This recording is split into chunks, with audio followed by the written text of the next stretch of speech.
The New Orleans Saints are making a move that feels like a classic high-stakes gamble in the French Quarter, and as an insider who watches this building daily, I can tell you the vibe just shifted. We felt the sting when Alontae Taylor headed to Tennessee, leaving a massive hole in our secondary that felt impossible to fill. But today, the front office finally answered the call by bringing in a veteran who knows how to dominate. Before we dive into this, make sure to subscribe and join our community. Martin Emerson is officially coming to the Big Easy, and this signing is the absolute centerpiece of everything happening in the Saints front office right now. We need to talk about why this matters so much, especially when you look at the names already in the room like Kool-Aid McKinstry. Front office didn't just grab a body to fill a jersey. They went out and secured a former third-round pick from the Cleveland Browns who stands 6'2" and weighs over 200 pounds. He has started 33 games in his career, showing he can handle the pressure of the NFL spotlight. However, there is a major piece of context we have to address immediately because he missed the entire last season after suffering a torn Achilles tendon during training camp.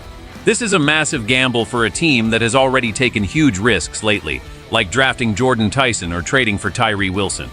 When you look at our defensive backfield, the departure of Alontae Taylor left us incredibly thin. The team tried to address it in the draft with guys like Lorenzo Styles and TJ Hall, but history tells us that expecting a late-round rookie to start in New Orleans is a dangerous game. In fact, we haven't seen a rookie pick start more than 2 games since Marquise Colston back in 2006. That is why this veteran addition is so critical. He chose us over a return to Cleveland or a backup role in Houston, because here, he has a legitimate path to a starting job. He will be competing and working alongside Kool-Aid McKinstry, who is essentially a lock for one of those starting spots. We also have Quincy Riley and Isaac Yiadom in the mix, plus Rezon Wright coming off IR. Even Julian Blackmon is returning from injury to help the safeties, but the real story is how this new cornerback fits into the puzzle. The front office is betting that his size and experience will stabilize a unit that was looking very shaky just a week ago. It is a bold play for a veteran who was part of the #1 pass defense in the league just 2 seasons ago. This move represents a calculated risk that could define our whole season. The arrival of this physical defender brings back memories of when we had that lockdown mentality in the Superdome. In 2023, while playing for the Browns, he was an absolute force on the field. He racked up 59 tackles and notched 4 interceptions while helping his former team rank as the best pass defense in the entire league. That kind of production isn't a fluke. It comes from a player who understands how to use his massive frame to jam receivers at the line and disrupt the timing of elite quarterbacks.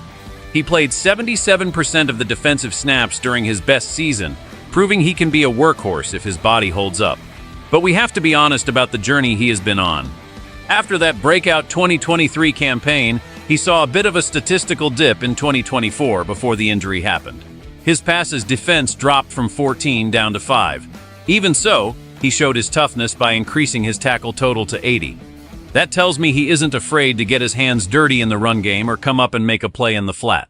For a Saints defense that prides itself on being aggressive and physical, that mindset is exactly what we need. When you watch the tape, you see a player who uses his long arms to frustrate opponents. He doesn't just trail receivers, he dictates where they can go. This play style is a perfect match for the scheme we like to run here in New Orleans. We need corners who can survive on an island, so the rest of the defense can focus on getting home to the quarterback. If he can recapture that 2023 magic, the secondary goes from a major concern to a potential strength almost overnight. We are looking at a guy who was the 10th cornerback taken in his draft class, selected just 19 spots after we took Taylor. Now, he is the one stepping in to replace that production. It is a full circle moment that could define how our defense performs this coming season. The potential is there for him to be a lockdown presence once again. This move is really about one thing, making sure we can actually win more games when the pressure is on. In the NFL today, if you can't stop the pass, you simply can't compete for a title. By bringing in a veteran with 33 starts under his belt, the Saints are trying to avoid a total disaster in the secondary. Think about what happens if we don't have him. We would be forced to rely on rookies or players who have spent most of their careers on the sidelines. That is a recipe for giving up big plays and losing close games. This signing gives the coaches a veteran they can trust to be in the right spot at the right time. It means our younger players don't have to carry the entire load on their shoulders right away.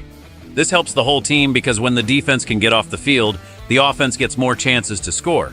It keeps our veteran leaders fresh and gives the entire sideline a sense of confidence. We've seen what happens to this team when the defensive backfield is a revolving door of names we barely recognize. It leads to confusion, missed assignments, and heartbreaking losses in the fourth quarter. This veteran presence is like an insurance policy against those kinds of mistakes. He knows what a top-ranked defense looks like because he was a starter on one. That experience is something you can't teach to a rookie in a single training camp. It's about having the know-how to handle a veteran receiver in a 2-minute drill. For the fans, this should bring a level of comfort. It shows the front office isn't just sitting on their hands while the rest of the division gets better. They saw a weakness, and they went out to fix it with a proven player. While every signing has its risks, the risk of doing nothing was much higher. If he stays healthy, this could be the difference between a season that falls apart and one that takes us deep into the playoffs. It's a simple outcome. Better players usually lead to more wins, and we just got a very talented player for this team. We have to look at both sides of the coin because the stakes couldn't be higher for the Saints this year. Let's start with the dream scenario. Imagine it's a warm September afternoon in the Superdome, and this new defender looks exactly like he did in 2023. He's healthy, he's fast, and he's snatching interceptions out of the air. In this world, our defense becomes a nightmare for every quarterback in the division. He locks down one side of the field, Kool-Aid McKinstry locks down the other, and the pass rush finally has time to get home. We become a top 5 unit again, and the fans are roaring because the secondary is a no-fly zone. It's the kind of turnaround that saves seasons and builds legends. But then, we have to look at the other path. What if that Achilles injury hasn't fully healed? What if he has lost that half step of speed that made him so special? If that happens, we are in a very difficult spot. We would be left with a secondary that is vulnerable to the deep ball, and a group of young players who might not be ready for the primary roles. The pressure on the rest of the defense would be immense. Every time a pass goes up, we'd be holding our breath, hoping for the best, but fearing the worst. The margin for error in this league is so thin that one weak link can break the entire chain. If this gamble fails, people will look back at this offseason and wonder why we didn't do more in the draft. The tension is real because we've seen both versions of this story in New Orleans before. We've seen the veteran who comes in and saves the day, and we've seen the high-price signing who never quite finds his footing. The success of this entire defensive season might just rest on how well one man's ankle holds up under the grind of an NFL schedule. It's a classic high-reward situation, but the floor is lower than any of us want to admit. We are all waiting to see which version of the story unfolds when the lights come on for the very first game of this brand new and very exciting football season. To put it simply, the New Orleans Saints have made a massive bet on talent and experience over draft potential.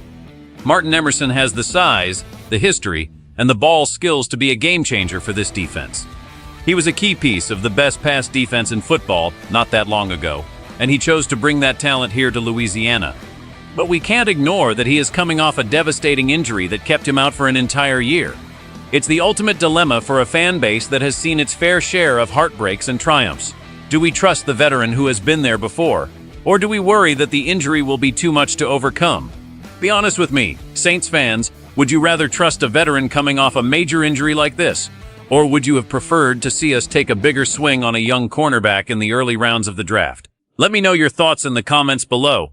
And if you love the Saints as much as I do, make sure to hit that like button, subscribe, and turn on notifications.